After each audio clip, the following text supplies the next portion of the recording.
ജിതിൻ, ഞാനും താങ്കളും ഒക്കെയും ഉൾപ്പെട്ട ഒരു മികച്ച ജനാധിപത്യ പ്രക്രിയയെക്കുറിച്ചുള്ള സംശയങ്ങളാണ് രാജ്യത്തെ പ്രതിപക്ഷ നേതാവ് ആധികാരികമായി തെളിവുകളുടെ വസ്തുതകളുടെ അടിസ്ഥാനത്തിൽ നിരത്തിയിരിക്കുന്നത്. അതിൽ വ്യക്തത വരുത്തേണ്ടത് ആരുടെ ഉത്തരവാദിത്തമാണ്?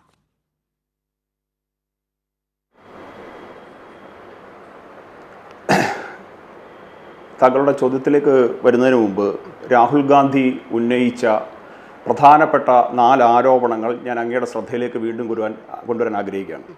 ഒന്നാമത്തത്, താങ്കളിപ്പോൾ ഇവിടെ സൂചിപ്പിച്ച 7 അടി ഉയരമുള്ള തരത്തിൽ കാണിച്ചുകൊണ്ട് വോട്ടർ പട്ടികയുടെ ഹാർഡ് കോപ്പി വെച്ചിട്ടൊരു വിഷ്വൽ ഓഗസ്റ്റ് 7-ാം തീയതി നടന്ന രാഹുൽ ഗാന്ധിയുടെ വാർത്താസമ്മേളനത്തിൽ അദ്ദേഹം പ്രദർശിപ്പിക്കുകയുണ്ടായി.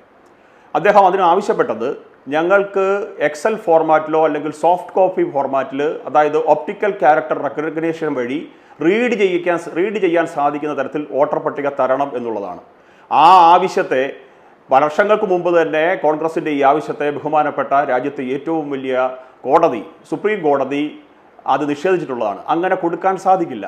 ഈ രാജ്യത്തെ പൗരന്മാരുടെ മുഴുവൻ വിവരങ്ങളും സോഫ്റ്റ് കോപ്പിയായി ആർക്കും പ്രോസസ്സ് ചെയ്യാൻ സാധിക്കുന്ന തരത്തിൽ, ആർക്കും ആ വിവരങ്ങൾ വേണ്ടുന്ന രീതിയിൽ അവർക്ക് ആവശ്യമുള്ള തരത്തിലേക്ക് ഉപയോഗിക്കത്തക്ക രീതിയിലേക്ക് ഈ രാജ്യത്തെ ഞാനും ബഹുമാനപ്പെട്ട ആങ്കറും ഉൾപ്പെടെയുള്ള നിങ്ങളുടെ ഉൾപ്പെടെയുള്ള വിവരങ്ങൾ കൊടുക്കണം എന്ന് ആവശ്യപ്പെടുന്ന രാഹുൽ ഗാന്ധിയുടെ ആ മനോനിലയാണ് ആദ്യം പരിശോധിക്കേണ്ടത്. അതൊരിക്കലും സാധിക്കില്ല. PDF ഫോർമാറ്റിൽ ഈ വോട്ടർ പട്ടിക, ഈ രാജ്യത്തെ ഏത് സംസ്ഥാനത്തെയും വോട്ടർ പട്ടിക, ഏത് ലോക്സഭാ മണ്ഡലത്തിലെയും നിയമസഭാ മണ്ഡലത്തിലെയും ഏത് ബൂത്തിലെയും വോട്ടർ പട്ടിക ഇലക്ഷൻ കമ്മീഷന്റെ സൈറ്റിൽ നിന്ന് നമുക്ക് ഡൗൺലോഡ് ചെയ്യാൻ സാധിക്കും. അതാണ് അദ്ദേഹത്തിന്റെ ഒന്നാമത്തെ ആവശ്യം. അദ്ദേഹത്തിന്റെ രണ്ടാമത്തെ ആരോപണം, ആർഗ്യുമെന്റ്, എക്സിറ്റ് പോളുകളെല്ലാം പറയുന്നു കോൺഗ്രസ് ജയിക്കുമെന്ന്, ഞങ്ങൾ ജയിക്കുമെന്ന്. പക്ഷേ റിസൾട്ട് വരുമ്പോൾ അത് നേരെ തിരിച്ചാണ് സംഭവിക്കുന്നത്. എത്ര ബാലിശമായ ആരോപണമില്ലേ, എത്ര ബാലിശമായ ആരോപണമാണ്.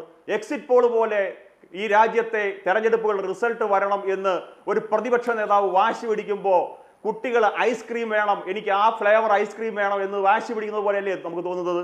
മൂന്നാമത്തെ അദ്ദേഹത്തിന്റെ ആരോപണം, കോൺഗ്രസ് നടത്തിയ ആഭ്യന്തര സർവേയിൽ ഞങ്ങൾക്ക് മനസ്സിലായി കർണാടകയിൽ മിക്ക സീറ്റുകളിലും ഏതാണ്ട് 16ഓളം സീറ്റുകളിൽ ഞങ്ങൾ തന്നെ വിജയിക്കുമെന്നാണ് ഞങ്ങൾക്ക് മനസ്സിലായത്. പക്ഷേ റിസൾട്ട് വന്നപ്പോൾ അത് അങ്ങനെ സംഭവിച്ചില്ല. നോക്കൂ, കോൺഗ്രസ് പാർട്ടിയുടെ ആഭ്യന്തര സർവേ ടീമാണോ, അവർ തീരുമാനിക്കുന്ന ഏതെങ്കിലും ഒരു സർവേ ഏജൻസിയാണോ ഈ നാട്ടിലെ 140 കോടി ജനങ്ങളുടെ മനസ്സ് തീരുമാനിക്കുന്നത്? 140 കോടി ജനങ്ങളുടെ മൗലികാവകാശം എവിടെ നിറവേറ്റണമെന്ന് തീരുമാനിക്കുന്നത്? എന്ത് ബാലിശമായ ആരോപണമാണ്. അദ്ദേഹത്തിന്റെ അടുത്ത ആരോപണം, ഇവിടെ ഭരണവിരുദ്ധ വികാരമൊന്നുമില്ല, ഞങ്ങൾ ഭരിക്കുമ്പോഴൊക്കെ ഭരണവിരുദ്ധ വികാരം ഉണ്ടാകാറുണ്ട്, പക്ഷേ BJP ഭരിക്കുമ്പോൾ ഭരണവിരുദ്ധ വികാരമില്ല.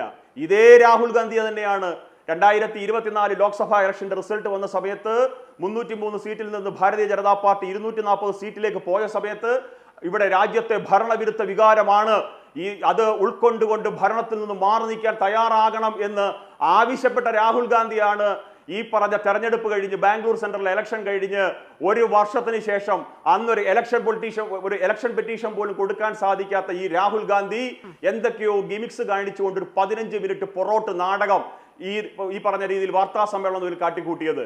ഇടയ്ക്കിടയ്ക്ക് പ്രസന്റേഷൻ ഓഫായി പോകുന്നു, ഇടയ്ക്കിടയ്ക്ക് അദ്ദേഹം വാക്കുമുറിഞ്ഞു നിൽക്കുന്നു. ഏറ്റവും അവസാനം എല്ലാം കഴിഞ്ഞതിന് ശേഷം ചൊല്ലേണ്ട ദേശീയ ഗാനം ചൊല്ലാൻ വേണ്ടിയിട്ട് അദ്ദേഹം സ്വയം തയ്യാറായി പോകുന്നു. ആ ബോഡി ലാംഗ്വേജ് പരിശോധിച്ചാൽ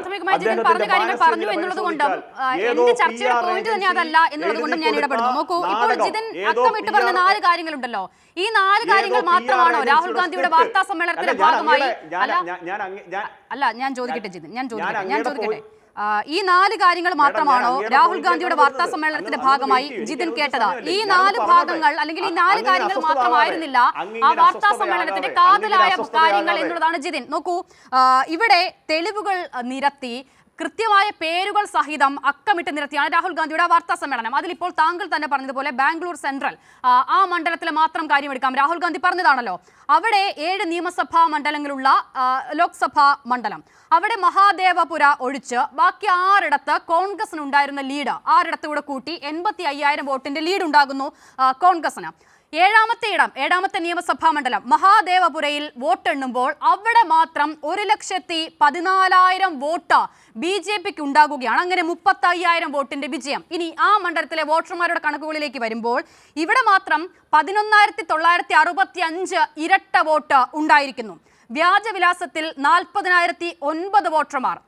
ഒരു വിലാസത്തിൽ 10,452 വോട്ടർമാർ, വ്യാജ ഫോട്ടോയിൽ 4,132 വോട്ടർമാർ, ഫോം 6 ദുരുപയോഗം ചെയ്തത് 33,692 വോട്ടർമാർ. അപ്പോൾ ഇങ്ങനെ ചില കണക്കുകൾ കൂടി രാഹുൽ ഗാന്ധി പറഞ്ഞിരുന്നു. ശ്രീജിതിൻ, ഇക്കാര്യത്തിൽ അതായത് ഞാൻ ചോദിക്കുന്നത്, ഇങ്ങനെ ചില ഡേറ്റകൾ അടിസ്ഥാനപ്പെടുത്തി രാജ്യത്തെ പ്രതിപക്ഷ നേതാവ് ഉന്നയിക്കുന്ന കാര്യങ്ങളിൽ ഒരു മിനിറ്റ് നമ്മളൊക്കെയും ഭാഗമായ തെരഞ്ഞെടുപ്പ് പ്രക്രിയയിൽ അട്ടിമറി നടന്നിട്ടുണ്ട്, വ്യാജ വോട്ടുകളടക്കം നടന്നിട്ടുണ്ട് എന്ന് പ്രതിപക്ഷ നേതാവ് പറയുമ്പോൾ അതിൽ ക്ലാരിറ്റി വരുത്തേണ്ടത് ആരാണ്? ശ്രീമതി അസിത, അവിടെ ബാംഗ്ലൂർ സെൻട്രലിൽ ആദ്യം നിങ്ങൾ തിരിച്ചറിയുന്നത് 7 മണ്ഡലങ്ങളല്ല. സർവൺ നഗർ, CV രാമൻ നഗർ, ശിവാജി നഗർ, ശാന്തി നഗർ, ഗാന്ധി നഗർ, രാജാജി നഗർ, ചർമാജപ്പേട്ട്, മഹാദേവപുര 8 അസംബ്ലി മണ്ഡലങ്ങൾ ചേരുന്നതാണ് നിങ്ങളിപ്പോൾ പറഞ്ഞ ബാംഗ്ലൂർ സെൻട്രൽ അസംബ്ലി മണ്ഡലം. താങ്കൾ സൂചിപ്പിച്ചു 6 എണ്ണം അല്ല, ബാക്കി 6 ബാക്കി 7 താങ്കൾ പറഞ്ഞത് അല്ല അങ്ങേക്ക് വീണ്ടും തെറ്റി. ആ 6 കോൺഗ്രസ് ലീഡ് ചെയ്യുകയും ഒരിടത്ത് അങ്ങ് പറഞ്ഞു വെച്ചിട്ടാണെങ്കിൽ BJP ലീഡ് ചെയ്യുന്നതാണ് അങ്ങ് പറയുന്നത്. പക്ഷേ തെറ്റാണ്. 4 മണ്ഡലങ്ങളിൽ കോൺഗ്രസും 4 മണ്ഡലങ്ങളിൽ BJPയുമാണ് അവിടെ ലീഡ് ചെയ്തത്. അങ്ങ് ഇപ്പൊ ആരോപണം ഉന്നയിച്ച മഹാദേവപുരം മണ്ഡലം, അവിടെ മത്സരിച്ച 2 സ്ഥാനാർത്ഥികൾ, അവിടെ കഴിഞ്ഞ 4 ടേമായിട്ട് MP ആയിട്ടിരിക്കുന്ന ശ്രീ PC മോഹൻ, BJPയുടെ സ്ഥാനാർത്ഥി, അദ്ദേഹത്തിനെതിരെ മത്സരിച്ച സ്ഥാനാർത്ഥിയുടെ പേര് ശ്രീ മൻസൂർ അലി ഖാൻ. അങ്ങ് ആരോപണം ഉന്നയിച്ച ഈ രാഹുൽ ഗാന്ധി വലിയ വായിൽ പറഞ്ഞ ഓപ്പറേഷൻ മഹാദേവപുരം നടന്ന സ്ഥലത്തെ പോപ്പുലേഷൻ അങ്ങ് പരിശോധിക്കാൻ തയ്യാറാണ്. അവിടെ നമ്മൾ അവിടുത്തെ ജനസംഖ്യ പരിശോധിക്കുന്ന സമയത്ത് 92% ഹിന്ദു പോപ്പുലേഷൻ ഉള്ള ഒരു സ്ഥലം, 28% SC സഹോദരങ്ങൾ താമസിക്കുന്ന സ്ഥലം, 18% OBC, 46% ജനറൽ ഉൾപ്പെടെ ഏതാണ്ട് 92% ഹിന്ദു പോപ്പുലേഷൻ ഉള്ള ഒരു സ്ഥലമാണ്. കാലങ്ങളായി BJP ആ മണ്ഡലം രൂപീകൃതമായ കാലം മുതൽ ആ അസംബ്ലി കോൺസ്റ്റിറ്റ്യുവൻസി ഭരിക്കുന്നത് ഭാരതീയ ജനതാ പാർട്ടിയാണ്.